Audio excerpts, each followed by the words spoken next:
The moment the crystal lights spilled across that dark wooden table, I knew this Thanksgiving dinner wasn't going to be like any we'd ever had before. My name's Lauren Mitchell. I'm 33, and my whole life I'd learned how to stay quiet in the very house where I was born. Sitting at the end of the table, I saw my father, Richard Mitchell, raise his glass of red wine. His voice carried that heavy authority as he said, "I have an important announcement that will change all of us." No one else at the table knew, but my heart was pounding because I realized right then, this was the moment every secret was about to spill out. My father, the man who built the Mitchell software empire, was about to announce the biggest decision of his life. He thought this was his stage, his final power move. What he didn't know is that I, the forgotten daughter, the one he always treated like an outsider, was holding the last card. The air in the room was thick. My brother Brandon tugged at his tie, convinced he was the star of the evening. My sister Sienna kept her phone up, filming for her Instagram followers. And my mom, Evelyn, sat quietly, clutching her Chardonnay glass the way she always did when she needed something to hold her together. In that moment, while every eye turned to my father, I couldn't help but smile. Because in just a few minutes, they'd all find out that the buyer of Mitchell Software wasn't some stranger. It was me. That Thanksgiving night didn't end with just turkey and pumpkin pie. It ended with a twist of fate, where I turned rejection into the sweetest revenge. Before that night exploded into chaos, let me take you back in time, to the Mitchell family, the place where I was born and raised, out in the suburbs of Boston. Our home wasn't some cozy wooden house like you'd see in a Hallmark movie. It was a white colonial mansion with 6 bedrooms, an indoor heated pool that ran all year, and a lawn so massive we needed 3 gardeners rotating shifts just to keep it trimmed. To the neighbors and New England's business circle, the Mitchells were the picture of the perfect American dream. But I knew better than anyone underneath that shiny surface were cracks that would never heal. Richard Mitchell, my father, ran the software company he inherited from my grandfather. What started as a tiny garage project grew into Mitchell Software, a multi-million-dollar business serving clients all across the U.S. To him, the company's success was the family's success. But the price was steep. Any real father-child bond got pushed aside. He spoke only one language: power. And me, the middle daughter, was never allowed to speak it. My older brother, Brandon, was the star of his world. He never really cared about software or tech, but because he was the eldest son, Dad handed him the title of vice president the day after graduation. Brandon spent more time on yachts or at cocktail parties than in boardrooms, but Dad still saw him as the rightful heir. For Brandon, family was just a stage to show off his trophies and the new women on his arm. Then there was my youngest sister, Sienna. She carved her own path by turning the Mitchell name into her personal brand online. With hundreds of thousands of followers, she filled Instagram with photos in our glossy wood-floored living room, our perfectly trimmed garden, or next to Mom's brand new Range Rover. She had zero role in the business, but online, she was the face of the Mitchell legacy so many people dreamed of. And Evelyn, my mother, a true Boston lady. Born into old money, schooled at a prestigious girls' academy, she chose, after marrying my father, to embody the perfect Mrs. Mitchell. Always dressed in designer outfits, always smiling at charity galas, and always pouring another glass of Chardonnay when she didn't want to fight. For us, she was the fragile bridge that held things together, but too often, she stayed silent when I needed her to stand by me. And then there was me, Lauren, the middle child, always standing outside the spotlight. Ever since I was little, I was obsessed with computers. I'd stay up late, eyes glued to an old CRT screen. I taught myself to code at 12, built my first app at 15, and got into MIT on a full scholarship. But every family dinner, when I eagerly shared a new idea, Dad would just smirk and turn to Brandon. Leave that stuff to people who understand the real world. On paper, the Mitchells looked flawless, a successful father, kids shining in their own ways, a graceful mother. But in reality, it was nothing more than a stage, each of us stuck in the roles we'd been assigned. I was never given the lead. And that silence, that emptiness became the spark for the storm that was coming. I still remember the day that shaped my whole life. I was 22, fresh out of MIT with honors. For months, I poured myself into one plan, a cloud computing solution that could put Mitchell Software a decade ahead. I prepped every number, every diagram, every page. In my head, this was my shot to prove to my dad that I could really contribute. That morning, I walked into the big conference room at headquarters in downtown Boston. Dark wood walls, portraits of past CEOs everywhere. It had that cold kind of power that I both feared and wanted. Brandon sat in the front row, arms folded, looking bored.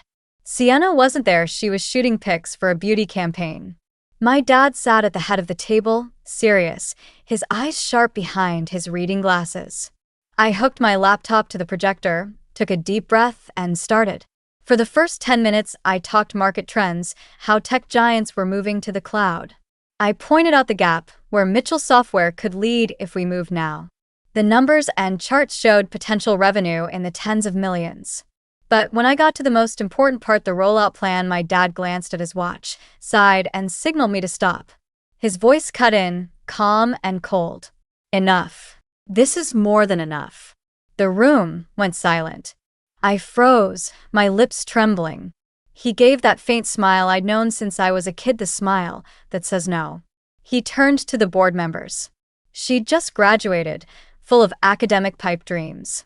We do real business here, not experiments. Our clients want stability, not flashy tech. Light laughter floated around the table, like an attempt to break the tension. But to me, it felt like a knife through my confidence. I forced myself to stay calm, packed up my laptop and papers, and slipped out. I could still hear my dad talking to Brandon about golf and yacht club stuff that had nothing to do with work. That night I sat alone in my old dorm room in Cambridge, staring at the plans and notes I'd spent months on. Shame twisted in my chest. I understood one thing clearly. To my dad, I'd never be the rightful heir. Not because I lacked talent, but because I wasn't Brandon. In that moment, I decided to leave Boston. I refused to be the smart but invisible daughter of the Mitchells anymore. I wanted to build my own empire. Success so loud, he couldn't ignore it. I wanted the day when, at some family dinner, he'd have to say out loud that I'd won. So, with a few $1,000s saved and an old suitcase, I left home for San Francisco, Silicon Valley, the only place I trusted to let a tech dream grow. On my last night in Boston, I stood on the porch of the old house and watched the yellow lights through the living room windows. Inside, my family laughed and talked together. Nobody noticed I was about to disappear. In that cold New England December wind, I promised myself, one day, they'll have to listen. San Francisco greeted me with steep hills and cold winds from the Golden Gate. I rented a tiny apartment in the Mission District, only a bit bigger than my college dorm. For scuffed walls, a window looking over a noisy alley, and a rickety wooden bed. That was everything I had. I had $4,800 in the bank savings from odd jobs. The first months were brutal. I took every freelance coding gig I could find, from patching a few lines in a crappy app to building cheap websites for local diners. I worked 80 hours a week. My eyes burned from the screen. My fingers went numb on the keyboard. Day after day, I lived on bulk ramen and watered-down coffee, stretching every single dollar. One winter night stands out like a breaking point. I got a notice that my electricity would be cut off the next morning. My bank balance only covered one thing: pay the electric bill so the apartment had light, or keep the server running for the product I was testing with a small startup client. I sat there staring at the bill, hands shaking from the cold, wrestling with the choice. In the end, I turned the lights off, pulled on an old sweater, and transferred the money to keep the server alive. The apartment went dark except for the laptop's pale glow on my face. I told myself, if I give up today, all those hard months mean nothing. The next morning, I stepped outside and saw San Francisco shining under a cold sun. I felt exhausted and steady at the same time. I knew the road I'd chosen wouldn't be easy. But in that struggle, I found a stubborn will I never knew I had. The years that followed were nonstop. I worked at a few startups to gain experience, then spent every saved dollar testing my own product. I lived in a damp apartment, sometimes coding while neighbors argued through the wall. On my 25th birthday, I bought a discounted cupcake from the corner shop, lit a candle, and blew it out alone. Even in that deep loneliness, a fire burned inside me. Prove Dad wrong. After 3 years, the effort started to pay off. I built a prototype of an integration platform that let old software systems talk smoothly to modern cloud services. It was basically an upgraded version of the plan my dad had scoffed at. The first client was a small logistics firm. They didn't pay much, but it was enough to hire 2 engineers. From there, things started to roll. I kept my identity secret. I didn't want anyone tying my success to the Mitchell name. Stone was born short for Lauren Elizabeth, but to the world it was an anonymous, cold, and hard-to-read tech founder. I liked it. I wanted my work judged on its own value, not by my family's shadow. I collapsed at my desk many nights at 3 in the morning, chest tight with exhaustion, but I still typed the last lines of code. And when the product ran smoothly on screen, when a client sent a thank you email, I knew I was on the right path.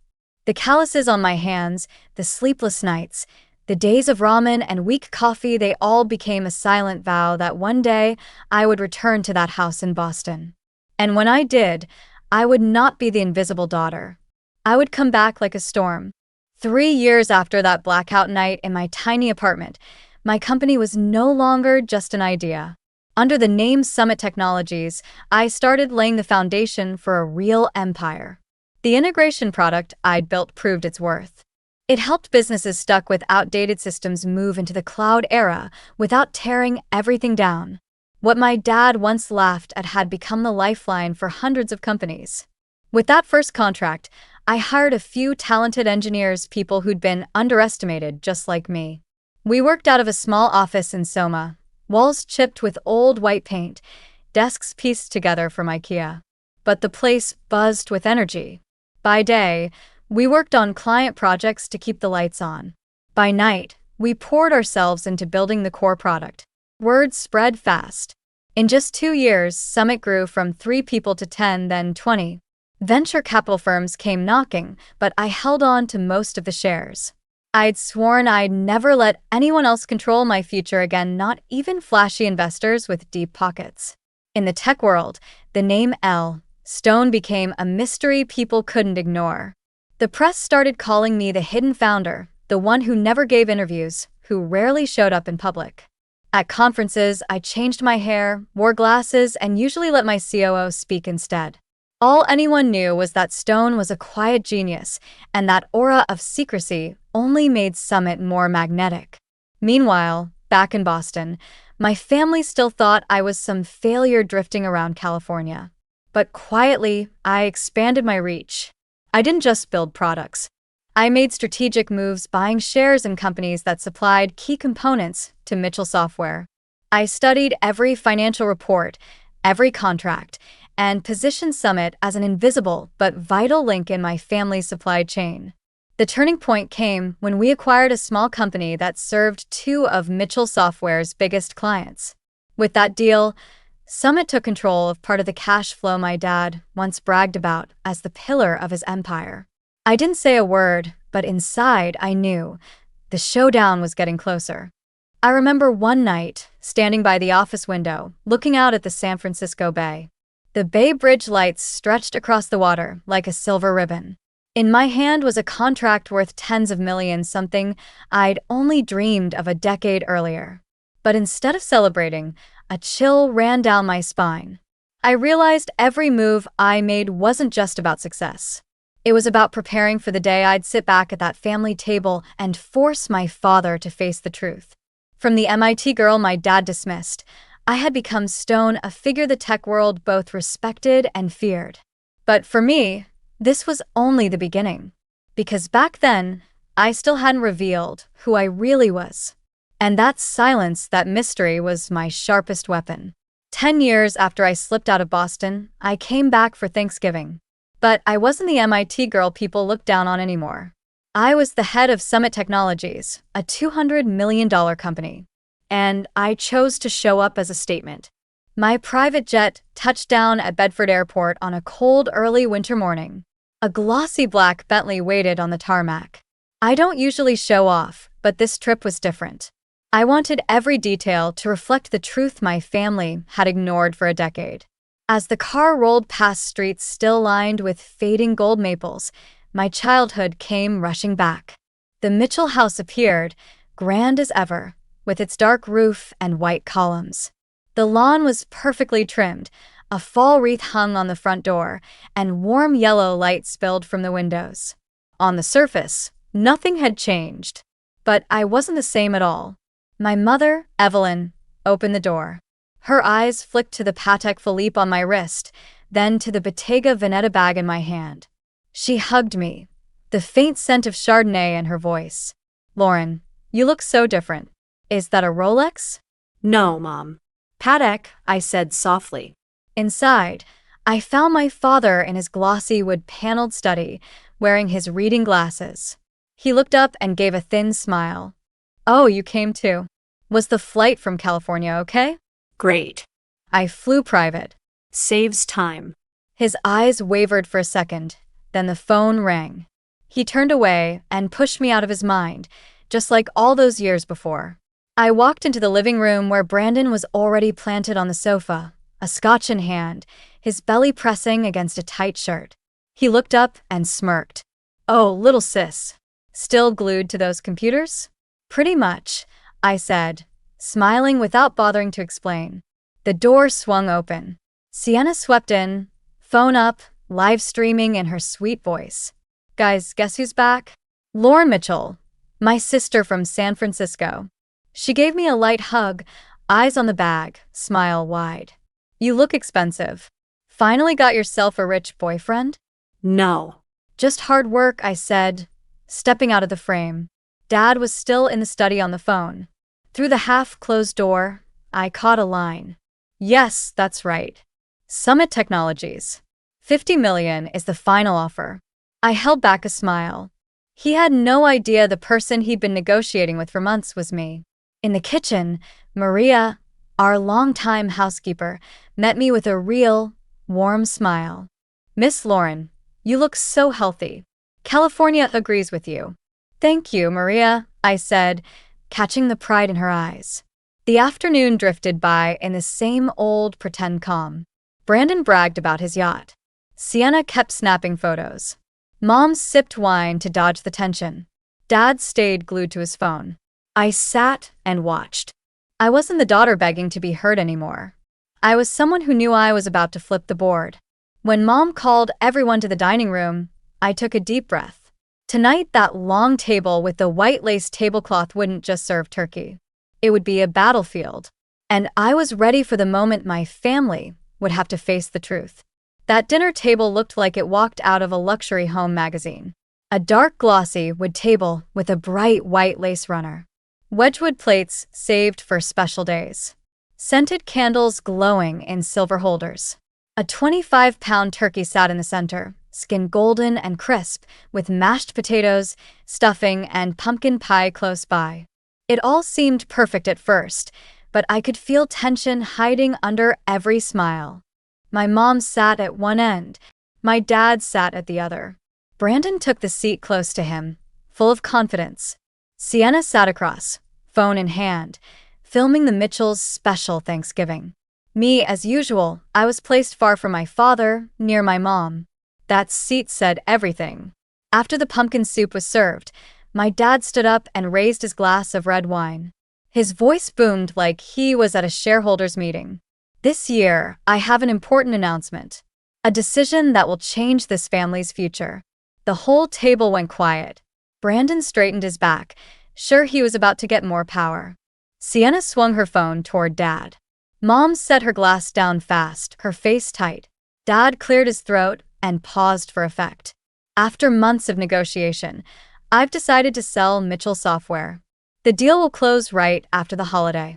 The buyer is a tech investment company called Summit Technologies." Silverware clattered. Brandon swallowed wrong and started coughing. "You can't be serious. This company belongs to our family. It should be mine." Sienna's mouth fell open. She turned to her phone and whispered, "Oh my God, you guys. Dad just said he's selling the company. Mitchell legacy gone." I sat still. My heart raced, but my face stayed calm. This was the moment I'd waited for all decade. Dad held up a hand for Brandon to be quiet. "This is the best path forward." Summit offered $50 million. That's generous, while our market share is slipping. Most of the money will go to a tech education foundation. The rest will let your mother and me retire comfortably. Brandon slapped the table, his voice hard. "You promised this company would be mine." Sienna started to cry, dabbing her mascara while angling her phone to capture the perfect drama. My mom stayed silent, but her eyes slid toward me. She must have noticed I wasn't surprised. She asked softly, "Lauren, you're not shocked?" Everyone turned to me. I set my spoon down, sat up, and kept my voice steady. "Just one question. Dad, who's the real buyer?" My father smiled with pride, like a general after a victory. "Summit Technologies. A young firm with potential. They'll pay handsomely, and the Mitchell name will live on through the foundation." I nodded slowly, then looked him in the eye. "Then there's something you should know. Summit Technologies is me." The room froze. I could hear the hallway grandfather clock ticking. Brandon dropped his glass. Red wine bled across the white cloth like a stain of blood. Sienna stared, hands shaking around her phone. My mom's mouth opened, her hand still hovering over her Chardonnay. My dad went rigid, his face shifting from shock to anger. He tried a thin smile. "Don't play games, Lauren." I took a small metal case from my bag, opened it, and slid a card across to him. The print was clear: Lauren E. Stone, founder CEO, Summit Technologies. I held his gaze and spoke clearly. "I built Summit from nothing. And Dad, this deal was already done before you even saw it coming." In that moment, Thanksgiving went silent. The candles flickered. The smell of turkey hung in the air. But it was all just a backdrop for the truth. The Mitchell family had just lost their empire, and it landed in the hands of the child they had dismissed the most. After I set the business card down, the room turned heavy. The candles kept burning, light flickering off the crystal glasses, but nobody was thinking about turkey or pie anymore. Every eye was on me. Brandon broke the silence first. He jumped up, chair crashing back, his glass shattering on the floor. "What the hell is this? You're lying. Summit is a giant corporation. There's no way you're running it." I looked at him, my voice steady. "I used another name. Lauren Elizabeth Stone. You might know that name. That's me." Sienna still had her phone up, live streaming to thousands. Her voice shook, but she knew how to make it dramatic. "Do you guys hear this? My sister just admitted she's the CEO of Summit Technologies. God, my family just turned into reality TV." My mother, Evelyn, reached out and covered the lens. "Turn it off, Sienna." "This is family business." She lowered the phone, reluctantly. But I knew that clip had already started to spread. My father gripped the edge of the table, his face flushed red. "No." "I don't believe it. This is some childish revenge. You could never get past me or the board." I met his eyes and spoke clearly. "You already signed. The board approved it. Summit now owns Mitchell Software. Everything is legal." Brandon lunged forward, pointing at my face. "You set us up. You stole this company from our family." "Not stolen," I said, cold. "A lawful acquisition. If you want, we can talk about deals that really aren't legal." He froze, color draining from his cheeks. I opened my laptop and slid a printed packet toward him. "You think I didn't know? $300,000 in embezzlement through fake vendor accounts. All traced back to the computer in your office. I have the receipts." The table exploded. My mother gasped. "Oh God, Brandon." He flushed deeper, veins standing in his neck. "You can't prove it." "I can," I said, tilting my head, holding his stare. "But I'm not dragging the whole company down just to haul you into court. I want you to understand this. Your power game is over." Sienna, teary seconds ago, switched tones in a heartbeat. Her eyes lit up like she'd spotted an opportunity. "Lauren, what if I work with you? I've got over 1 million followers. I can turn this story into an amazing media brand. You'll be the mysterious female CEO, and I'll be the bridge to the public. People will go crazy for it." I let out a laugh, half bitter, half pity. "Do you actually want to work, or do you just want more content for Instagram?" She shrugged, all innocence. "What's the difference? Content is work." My mother set her glass down, her voice shaky but firmer than usual. "Lauren, I was wrong. I let your father belittle you for years, and I didn't protect you. I just stayed quiet and poured another drink. Seeing you today, I realize how strong you are." That admission made me pause. I wasn't ready for real regret from her. My father slammed his hand on the table, his voice a hiss. "Enough. Choose right now, Lauren. Be my daughter, or be the one who stole my company. You can't be both." I took a breath and looked at him calmly. "You're wrong. I've always been both. You were the one who refused to see it." I watched him falter for a beat. Then he shot to his feet, the chair scraping hard against the wood. "This conversation is over. I'm calling the lawyers." He stormed out, his study door slamming like thunder. My mother followed, her eyes lingering on me, half sad, half hopeful. Brandon growled his way out. Sienna had already posted a vague clip with a caption, "Family Empire in Flames." Stay tuned. The dining room was just me and the candlelight. The table was still loaded with food, untouched. I sat there, tasted a cold pecan pie bite, and understood. This wasn't a family dinner anymore. This was a battlefield, and I'd just won the opening round. The next morning, the Mitchell house sat in a heavy quiet. The silver plates and crystal glasses were gone, but the chaos from dinner still hung in the air, like red wine soaked into the tablecloth. I walked downstairs with a coffee Maria had slipped into my hand and looked out the big window. The perfectly cut lawn was dusted with a thin layer of fog. My father appeared in the kitchen doorway, looking nothing like the powerful man from last night. His hair was messy, dark circles under his eyes. The suit was gone, replaced by a turtleneck sweater. He didn't say hello, just a short order. "My study. Now." I followed him into the dark wood office I was almost banned from as a kid. Awards lined the walls. Photos of him shaking hands with politicians and big-name executives. In all those frames, I wasn't there. He sat behind the big desk, fingers laced. His voice was rough but direct. "The lawyers confirmed it. The deal is closed." The board voted. "It's all legal." I nodded. "Right." "You can't undo it." He let out a long breath and, for the first time in years, looked straight at me. "How did you do it? No name. No early funding.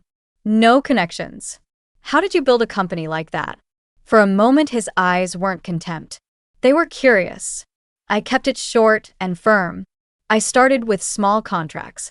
Lived on instant noodles for 3 years. Old apartment. 80-hour weeks. I built the product you dismissed.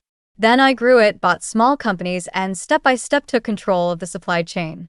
You called it an academic fantasy. I call it vision." He was quiet a long time, then gave a slow nod. "Maybe I was wrong, but Brandon has been loyal to the company. He's been here for 10 years. I didn't hesitate. Brandon stole $300,000. I have proof. If I hadn't acted in time, the damage would be worse." His face went pale. He braced his hands on the desk, like the weight of the truth had landed on his shoulders. For the first time, he looked older than his age. I softened my tone. "I'm not here to destroy Brandon. But he's out of his role. He returns the money. If he wants back in, he studies, he starts over." He gave a small nod, voice unsteady. "Then what about me?" I took a breath and said it straight. "You'll be chairman emeritus. No operating power, but you'll have an office and an advisory voice. You're still part of the legacy, just not absolute power." His eyes flickered between pride and relief. He turned to the window, looking at the garden in the pale morning light, and spoke so softly I had to lean in. "I always thought I was protecting you by keeping you out. I thought you'd fail in this brutal world. The truth is I was wrong. I stayed quiet as a wave of complicated feeling rose in me. Not victory. Not revenge. A small crack in the cold wall between us. At last he turned back and held out his hand. Then welcome to the new CEO of Mitchell Summit Technologies. I took it. Our first handshake as equals. To me, it wasn't the end of a war. It was the start of something true. For the first time, he actually saw me. 6 months later, the old Mitchell software building had a brand new sign. The shiny letters read, Mitchell Summit Technologies. I stood in the main lobby, watching employees move quickly through the bright open space where dark wood walls had been replaced with glass. A new era had truly begun. My father, now chairman emeritus, no longer held the same power. But to my surprise, he found joy in mentoring. He spent time guiding young staff, telling stories about those garage startup days with my grandfather. Sometimes he even brought longtime clients straight to me. And in his eyes, I caught glimpses of the recognition I'd craved my whole life. Brandon, after being exposed for fraud, stepped back. He returned the money and signed up for an MBA. Shockingly, now and then, he called me for advice on strategy. His voice didn't carry that old arrogance anymore. It was curious, even humble. Sienna found a better stage. She became the face of brand media, her following skyrocketing thanks to the mystery CEO sister and rebel influencer sister story she spun into an empowerment campaign. I used to roll my eyes, but eventually I had to admit her influence actually brought real value to the company. And my mother, Evelyn, the woman who once hid behind her glass of wine, joined a nonprofit supporting women entrepreneurs. Over lunch one day, she told me, I don't want other mothers to make the same mistake I did. I stayed quiet too long. Hearing that, I knew change had touched more than just the company. It had touched the family too. The next Thanksgiving, we sat around the table again. No more of Dad's monologues. No more empty bragging. Just a warm dinner where everyone truly listened. I raised my glass, looked around at my father, my mother, Brandon, and Sienna, and felt something deep. Success isn't only sweet revenge. It's also the power to heal. I had built an empire from nothing. But the real victory was this. For the first time, my family finally learned how to see each other.